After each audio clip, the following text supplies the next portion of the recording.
Morning News on Super Talk 99.7 WTN. Along with KGB, Jeff Malinoff. Joan Jones is here as well. Well, here meaning in Manchester.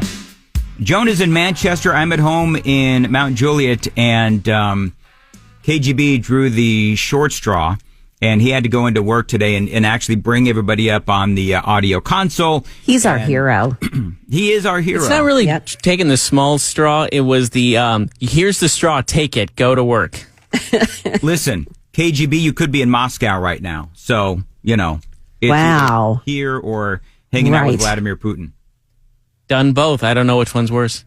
By the way, man, you suck. So 4702 says, don't worry, Dan. Myself and the other garbage men are out here working as always. Do the garbage folks have to work today? I guess they do. Wow, that would be odd, but I guess that would be terrible. It has to go on. Yeah. There's also a guy, 5497, who said he's coming up from Lawrence County and into Murray County, and he said the roads are already covered with snow. So it is coming. We're just not really seeing it. Yeah. Yeah, it is.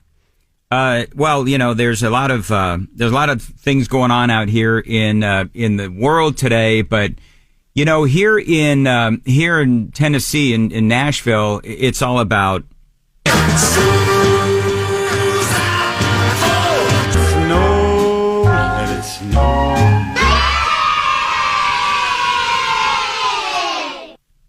So this was that was a big production bit. That was the big production piece. Did you see what I did there? I did. You want to play it again just so we can... School's out for snow, and then the kids go, yay.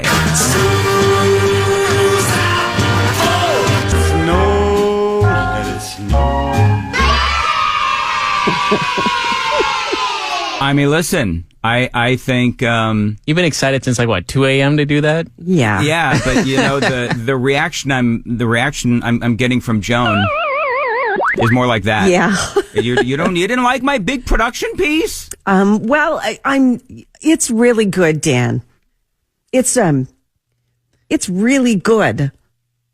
Dan's trying to make this remember those old 2000s or late 90s radio shows where it's like Henry and the Wombat, and Wombat's playing all the kooky noises on his little mixer. Yes. That's what I'm doing. It's just...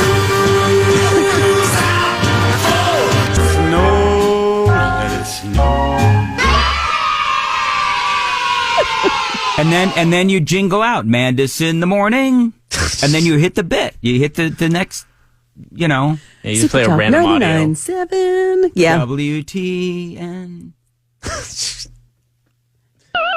Yeah. All right. That's how I'm feeling right now. Whatever. All right. How long did you work on that? He was so proud of himself too. You have no idea. How long did you work on it?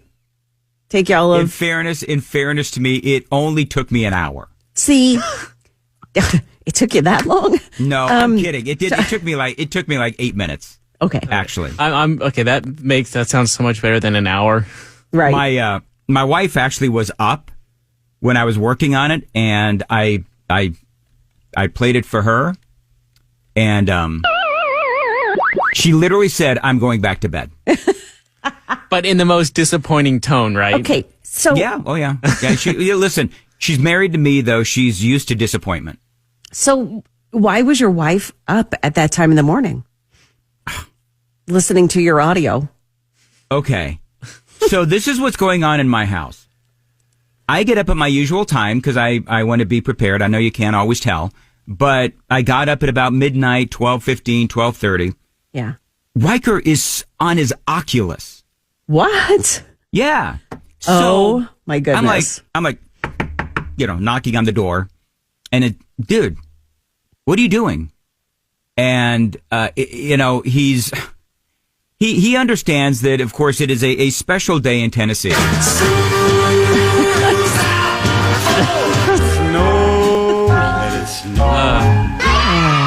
And so he's among those kids that are really excited that they don't have to go to school today. So he's up till 12:15, 12:20. So I told him to go to bed. I go downstairs to work. Now, of course, he knows me. He knows that once I leave the upstairs, because that's where my room is, I'm down here in the basement and I don't go back upstairs. Amy gets up at like 3:30, and she is like, what the hell is he doing up? He is up at 3:30 doing his Oculus. Okay, I'm going to defend him. I'm going to defend him because as a kid, I played on my Xbox late. When I had no school the next day, I was up playing zombies with my buddies late into the night. It's just something. Yeah. So, Dan, is his Oculus available to him in his bedroom? Oh, God, here we go. Parent shaming Joan. from Joan. Come Parent on. shaming from Joan. Let's go. We're clear, I'm only the step. Right. So I actually have no say in the house whatsoever, Seth. Oh, no, you definitely do. You definitely do. You know what? When it's a school night, he doesn't have access to that stuff. As a matter of fact, she is very strict on bedtime on a school night. But since, like KGB said, when it's a special occasion, when it's a weekend, he gets to do those kinds of things. But man, 3:30, 4 o'clock in the morning, so she got up and she told him to, go to bed, and he did. And, but Amy actually thought that it was snowing, but it wasn't snowing. They'd put salt on our street. And so she thought the salt was snow.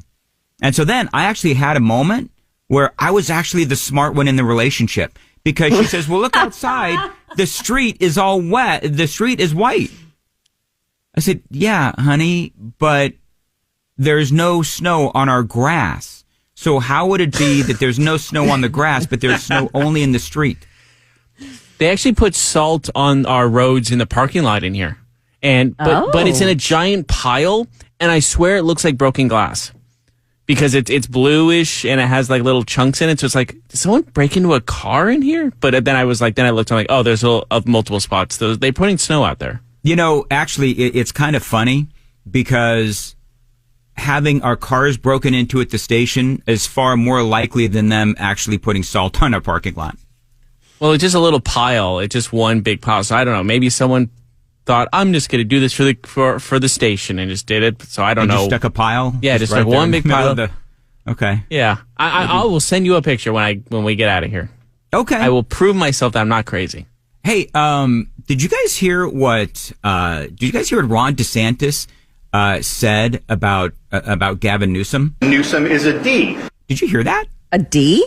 A D. Newsom is a D. Yeah, and that audio that I played, where DeSantis is going after that reporter for talking about the division because of the fires, you had Ron DeSantis. Newsom is a D. Say that he was a D. But he means Democrat, right?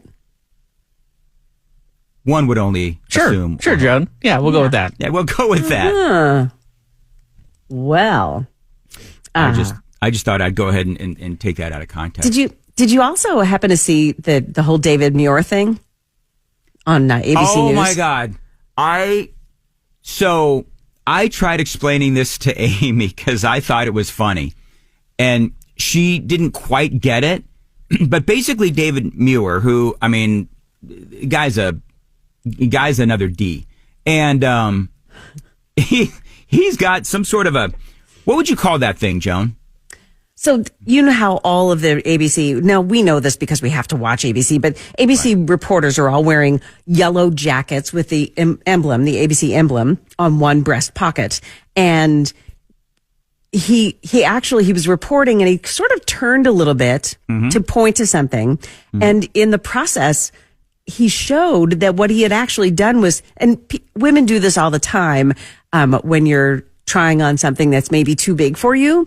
He had clips, looks like maybe clothespin clips or something like that, all down the back to make his jacket just a little bit tighter so it was form-fitting for him. Yeah, so that the people could see his pecs?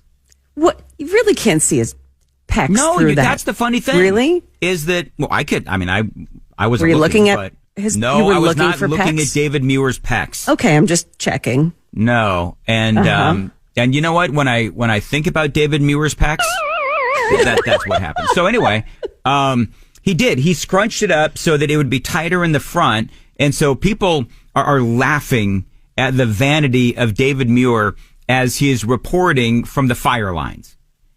And people are just blasting him. He's kind of a known prima donna, matter of fact. And so it kind of matches his personality. He's got that little quirk that when he's reporting and he's trying to appear to be very serious, he puts one arm on the table and sort of leans in as if he's, it makes him appear to be very serious. It's so contrived. And so is this. So is this effort to make him have a fitted jacket while he's out there reporting on people dying in a blaze. He is so contrived. Yes. Absolutely contrived. So in my house, by the way, and I'm sure that all the other parents are dealing with this too, where the kids, they're all very excited. Yeah. By 9, that's not going to be nearly as funny as it is now. But really, it could be worse. All the kids, I could make it a lot worse. Whoa, Joan coming with all guns a-blazing on you. Yeah. So sledding and snowboarding and snowball fights. So we're hoping to do all of the above. But you know what Amy is dying to do today? Go sledding? No. KGB, you got to guess? What is Amy dying to do? Well, is it a snow activity or is it something else? Just give me a guess. Walking in the snow. Snowball fights. No. She wants to go in the hot tub. Oh, you know what? That makes sense. She is dying to go into the hot tub and drink mimosas. Or maybe while it's snowing on her. While it's snowing. Oh, I wish I was up there to join her. Since we got that hot tub, she has been talking about getting in the hot tub during a snowstorm.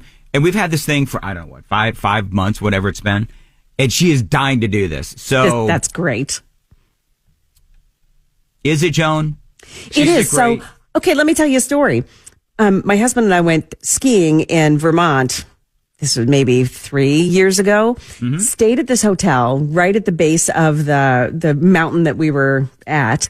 And when we got there, it was like 4 p.m, and all of these people were in the lobby with their robes on, white robes on, and they were headed out to the pool. So I went and I looked out the window, and everybody is in the pool. It's a heated pool. You can see the steam rising from the pool, and everybody's out there in their bathing suits in the pool, drinking mimosas, drinking a beer, whatever.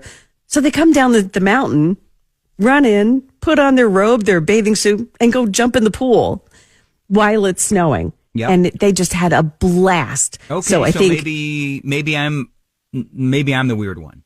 Well, maybe you just need to get your little shorts on too and get out there in the pool with a mimosa. My little shorts on. Yes. You know what just happened to folks is. Yeah, I didn't want to think about that at 5:50 in the morning. The visual of Mandus in his little tiny shorts. Yeah. Although Tom says that his wife actually giggled at my little snow.